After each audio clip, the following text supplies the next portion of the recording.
ఎవరన్నా కొట్టదలుచుకుంటే ఈపు మీద కొట్టాలి. తప్పు చేస్తే బుద్ధి రావాలంటే శంప మీద కొట్టాలి, కానీ పొట్ట మీద కొట్టొద్దు. అయితే షెయి పాటోళ్ళ ఏలువడిలో మాత్రం అల్కటోళ్ళ మీదనే సర్కారు జులుం చేస్తున్నది. బీద బిక్కోడు కనబడితే చాలు ఉన్న బలమంతా చూపిస్తున్నది. ఇగో గీ వార్త చూడుర్రి.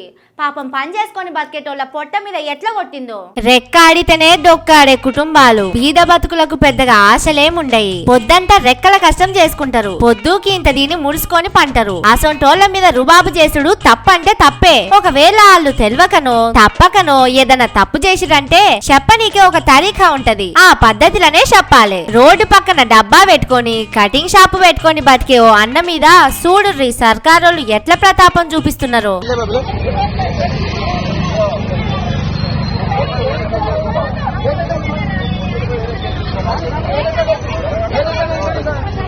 రోజంతా 4 కటింగులు 3 గడ్డాలు చేసుకునే చిన్న కటింగ్ షాప్ అది. బతుకుదేరు కానీ రోడ్డు పక్కన పెట్టుకున్నాడు.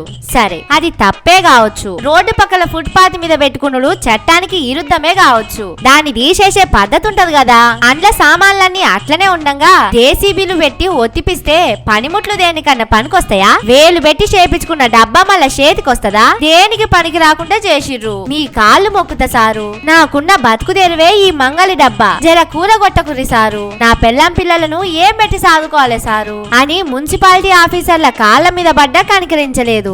ఆఖరికి జేసీబీకి అడ్డం పడ్డా అధికారులు కనీసం మానవత్వం సుతం చూపేయకుండా పక్కకు నూకేసి కటింగ్ షాప్ అంతా ఆగం చేసిర్రు. ఓ ఉత్తమ్ కుమార్ రెడ్డి సారు, నీ నియోజకవర్గంలా గిట్ల చేతి వృత్తులు చేసుకొని బతికేటోళ్ళ బతుకుల మీద వాళ్ళ ఉపాధి మీద దాడులు చేస్తుంటే సప్పుడు చేయవా? చూసుకుంటా ఊకుంటావా అని అడుగుతున్నారు జనాలు. పాపం ఏదో మార్పు తెస్తారు కావచ్చు అని షెయి పాటోళ్లను గెలిపిస్తే జీవితాన్ని రోడ్డు పాలు చేసే మార్పు తెస్తారని ఊహించలేదు కావచ్చు పాపం జనాలు. గాలికి పోయే కంపను ఈపుకు దాకించుకున్నారు. ఇప్పుడు చెప్పరాని గోసను అనుభవిస్తున్నారు.